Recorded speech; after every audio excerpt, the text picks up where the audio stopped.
Let's talk about Homeland Security, and I know a lot of attention is going to be on your committee when it comes to the border. Have you prioritized? Do you have a list you're working from, and if so, what is the top thing on your agenda? So from an operational standpoint, I got to staff the committee, and I don't have any members in a committee yet. So the next 2 or 3 days, we'll be putting members to the committee. So I got to go go to steering and fight for the people I want on the team. And I met yesterday with the staff director, who I'm going to keep. I'm going to retain him. Super solid guy. Went to Liberty University and just a superstar. So we're going to keep him, and we're hiring the staff. So that's the near target, so to speak. But you're really asking about what are the priorities of the committee, and obviously securing the border, securing our cyber border, and doing some reorganization over at DHS. And we do that a number of different ways. And so functionally, we'll have 3 silos. We'll have a silo that is oversight.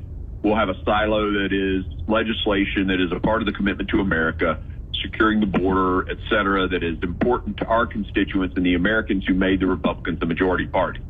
And then there's another silo of bipartisanship, because there are people in the middle that we're losing as Republicans. You take women 18 to 29, 72% in the last election voted Democrat. So we're going to have to do bipartisan stuff as well. And there are areas on particularly cyber and reorganization at DHS that the Democrats want to get done.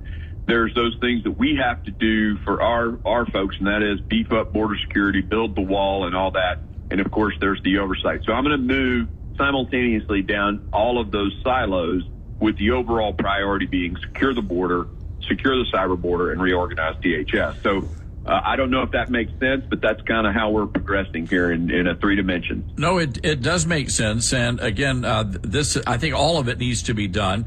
Of course, President Biden finally made his way to the border. It was interesting. I was watching CNN's coverage. They were very critical of the president and pointed out and the reporting of local journalists who said they were actually packing up and clearing out all of the illegals who had been camped out on the city sidewalks. When you see CNN reporting that, it's a pretty profound statement on where the country is on this issue. America's sick and tired of it. America recognizes it's a ridiculous idea to have an open border. If you have no border, you have no country. And so I think this is an issue that resonates. Clearly, what happened with the Biden border trip was a dog and pony show, a photo op. He's obviously thinking about running for re-election, and that's the only reason he's there. None of the actions that he talked about, to include this silly app, are going to do anything but speed people into the country. His interim final rule, his 2023 budget, everything does not. It stops deportation, and it increases the processing of people into the country. So we're going to have to push hard, and I think we're going to get a lot of the middle of the country along with us. And Congressman, this is the headline on Fox News today. House Republican files articles of impeachment against Homeland Security Secretary Mayorkas. Of course, Speaker McCarthy had already called for Mayorkas to resign. Your thoughts on that? So I think the best way we do this, and my committee is a fact-finding committee. We don't impeach in the Homeland Security Committee. That's a judiciary thing. But what I am going to do is get to the bottom of it, and I'm going to show dereliction of duty. I'm going to show how policies and the refusal to enforce the law has cost the American taxpayer billions of dollars, and I'm also going to show the human cost when I put a mother in a witness chair who lost 2 of her children to fentanyl overdose with a subpoenaed Mayorkas sitting right next to her.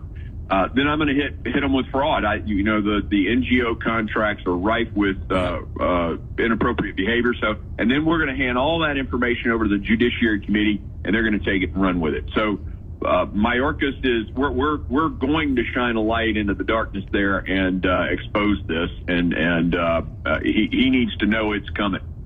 Well, good. This needs to happen, and we know that you guys are working hard and very excited for you, Congressman. This is a great honor and a well-deserved one at that, and we appreciate you coming on the show today. Yeah, thanks for having me. Love your show. Love you guys. And I am excited about this gig. It's huge for Tennessee, too, you know, to have a gavel. We've got a guy in Ways and Means, you know, David Kustoff. We've got a guy on approach. And now Tennessee has one of the 20, standing committees. It's exciting for Tennessee. I'm excited. My family's excited. So here we go.